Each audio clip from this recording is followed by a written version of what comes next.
அதிகாரம் 19.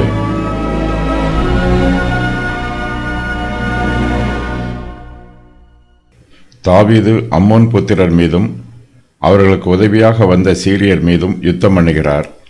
இந்த சம்பவம் 2 சாமுவேல் 10வது அதிகாரத்திலும் சொல்லப்பட்டிருக்கிறது. தாவீது அம்மோனின் ராஜாவாகிய ஆனூனுக்கு சமாதான தூதுவரை அனுப்புகிறார். ஆனூன் தாவீதின் ஊழியக்காரரை பிடித்து அவர்களை அவமானப்படுத்துகிறான். தாவீது தன்னுடைய ஊழியக்காரரை எரிகோவிலே தங்கச் சொல்லுகிறார்.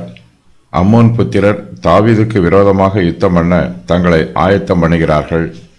தாவீது அம்மோன் புத்திரருக்கு விரோதமாக தன்னுடைய சேனையை அனுப்புகிறார்.